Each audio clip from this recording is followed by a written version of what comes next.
জীবনে কখনো কি এমন হয়েছে যে কেউ আপনার উপর সন্দেহ করেছে? আজকের আলোচনাটা ঠিক তাদের জন্য যারা এই সন্দেহকেই শক্তিতে বদলাতে চান। চলুন দেখি কিভাবে এই নেতিবাচকতাকে সাফল্যের জ্বালানিতে পরিণত করা যায়। এই কথাটা তো তাদের জন্যই যারা আপনাকে কোনোদিন বিশ্বাস করেনি, যারা না বলেছিল বা হয়তো আড়ালে আপনাকে নিয়ে হাসাহাসি করেছে। যে কোনো বড় গল্পের শুরুতেই তো একটা চ্যালেঞ্জ থাকে, তাই না? আর আমাদের এই যাত্রার শুরুতে আমরা ঠিক সেই মানুষগুলোকেই চিনে নিচ্ছি যারা এই চ্যালেঞ্জটা তৈরি করে। তো সবার আগে আমাদের বুঝতে হবে এই সন্দেহের আওয়াজটা ঠিক কেমন শোনায়। কারণ কাউকে ভুল প্রমাণ করার আগে তো জানতে হবে তারা ঠিক কি বলে, তাদের রণকৌশলটা কি। চলুন একটু গভীরে গিয়ে দেখি এই নেতিবাচকতার উৎসটা কোথায়। এ কথাগুলো কি খুব চেনা লাগছে?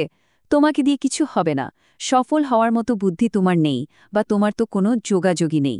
এগুলোই কিন্তু সন্দেহকারীদের সবচেয়ে বড় অস্ত্র। আর মজার ব্যাপার কি জানেন? যখন তারা বলে আপনার যোগ্যতা নেই, তারা আসলে তাদের নিজেদের ভেতরের ভয় আর সীমাবদ্ধতার কথাই চিৎকার করে বলে। ব্যাপারটা এভাবে ভাবা যায়, আপনার আসল অগ্রগতিটা কিভাবে মাপা হবে। অন্যরা আপনার ব্যর্থতার জন্য যে একটা লাইন টেনে দিয়েছে, আপনি সেই লাইন থেকে ঠিক কতটা দূরে যেতে পেরেছেন তার ওপর। জীবনটা তো একটা দৌড়ের মতোই, তাই না? কিন্তু কিছু লোক আপনার জন্য ব্যর্থতার একটা ফিনিশ লাইন আগে থেকেই এঁকে রাখে। আপনার আসল জয় হল সেই কাল্পনিক লাইনটাকে পেছনে ফেলে বহু দূর এগিয়ে যাওয়া। আচ্ছা, আমরা তো শুনলাম তারা কি বলে, কিন্তু আসল প্রশ্ন হল তারা এটা কেন বলে। এবার চলুন তাদের প্লেবুকটা একটু খুলে দেখা যাক। তাদের মনস্তত্ত্বের গভীরে গেলে হয়তো আসল কারণটা বোঝা যাবে। তাদের প্লেবুকের প্রথম প্রশ্নটাই হল, ওরা যখন সুখী হতে পারছে না, তখন তুমি সুখী হওয়ার কে? খেয়াল করে দেখুন, এই প্রশ্নটা কিন্তু আপনার সুখ নিয়ে নয়, এটা আসলে তাদের নিজেদের দুঃখের একটা প্রতিচ্ছবি। যখন কেউ নিজে অসুখী থাকে, তখন অন্যের সুখটা তার কাছে একদম অসহ্য মনে হয়। এরপর আসে টাকার প্রশ্ন। তোমার কেন মনে হয় তুমি এর চেয়ে বেশি টাকা পাওয়ার যোগ্য? দেখুন, ঈর্ষাটা শুধু সুখে আটকে থাকে না, এটা আর্থিক সাফল্যকেও একইভাবে আক্রমণ করে। কারণ আপনার সাফল্যটা তাদের কাছে নিজেদের ব্যর্থতার একটা আয়নার মতো, আর সেই আয়নায় তাকাতে তাদের কষ্ট হয়। আর সবশেষে আসে স্বীকৃতির প্রশ্ন। তোমাকে কেন কেউ স্পটলাইট দেবে? কারণ যখন এই স্পটলাইটটা আপনার উপর পড়ে, তখন এটা প্রমাণ হয়ে যায় যে আপনার মধ্যে বিশেষ কিছু আছে, এমন কিছু যা তাদের মধ্যে নেই। আর এই সত্যিটা হজম করা তাদের জন্য খুবই কঠিন। আসলে মানুষ অন্যের মধ্যে ঠিক সেই জিনিসটা দেখেই হিংসা করে যেটা তার নিজের মধ্যে নেই। এই যে এত প্রশ্ন, এত সন্দেহ, এর সব কিছুর মূলে কিন্তু এই একটাই সত্যি। তাদের নেতিবাচকতা, তাদের কথাগুলো আসলে তাদের নিজেদেরই অপূর্ণতার প্রতিধ্বনি। খুব সুন্দর একটা কথা আছে, তাদের দিকে মনোযোগ দিন যারা আপনার জয়ের সময় হাততালি দেয় না। ভিড়ের মধ্যে আসল সমালোচককে চেনার এর চেয়ে সহজ উপায় আর হয় না। আপনার সাফল্যের মুহূর্তে তাদের ওই নীরবতাই কিন্তু হাজারটা কথার চেয়েও বেশি কিছু বলে দেয়। তো সমস্যাটা বোঝা গেল, তাদের মানসিকতাও জানা হলো। এখন সবচেয়ে জরুরি প্রশ্ন, এর জবাবে একজন সফল ব্যক্তি কী করেন? এর উত্তরটা শুরু হয় তাদের জীবনযাত্রা বা লাইফস্টাইল দিয়ে। চলুন দেখি সে প্রতিক্রিয়াটা ঠিক কেমন হতে পারে। ওরা হয়তো মনে মনে চায় আপনি বাসে চড়েই জীবনটা কাটিয়ে দিন।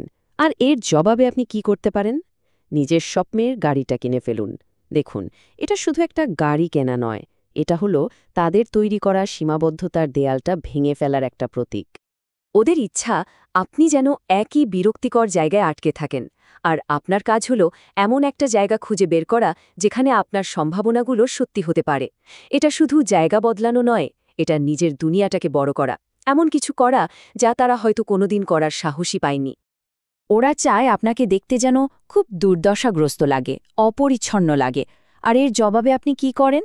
নিজের স্বাস্থ্যের যত্ন নেন, সুন্দর পোশাক পরেন, আর ভেতর থেকে অসাধারণ ফিল করেন। বিশ্বাস করুন, তাদের নেতিবাচকতার বিরুদ্ধে এর চেয়ে জোরালো জবাব আর হয় না। তো লাইফস্টাইলের এই পরিবর্তনগুলো তো গেল তাৎক্ষণিক জবাব, কিন্তু সফলদের প্রতিক্রিয়া এখানেই শেষ হয়ে যায় না।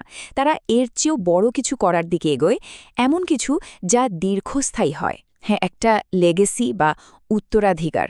চলুন দেখি সেটা কেমন। ওরা হয়তো ধরেই নিয়েছে যে আপনার ব্যবসাটা ফ্লপ করবে। আর এর জবাবে আপনি কি করতে পারেন? সেই ব্যবসাটাকে আরও বড় করে তুলুন, এমনকি পারলে নতুন আরেকটা শুরু করুন।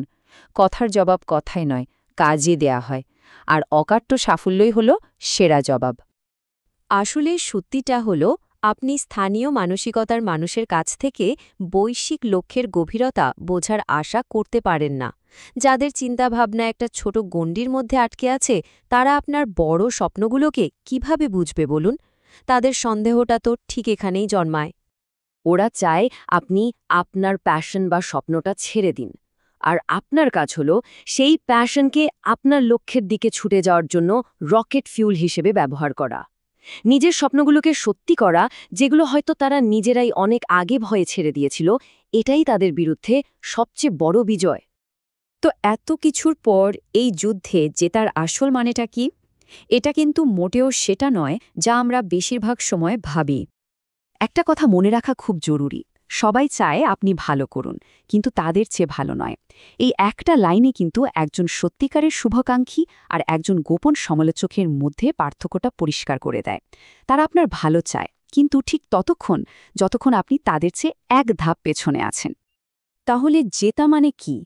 জেতা মানে হলো সেই মুহূর্তটা যখন তাদের বলা নেতিবাচক কথাগুলো আর আপনার মাথায় ঘুরপাক খায় না। জেতা মানে সেই মুহূর্ত যখন আপনি আয়নার সামনে দাঁড়িয়ে নিজের জন্য গর্ব অনুভব করেন, বাইরের কোনো স্বীকৃতির দরকার হয় না।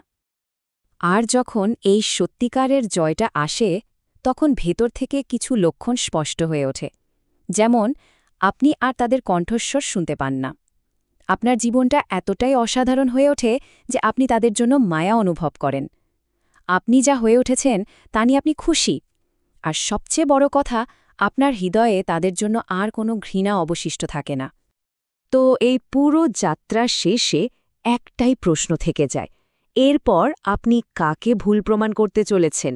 এই প্রশ্নটা ভবিষ্যতের দিকে তাকানোর, নতুন চ্যালেঞ্জ নেওয়ার, আর এর উত্তরটা হয়তো প্রত্যেকে নিজের ভেতরেই খুঁজে পাবে।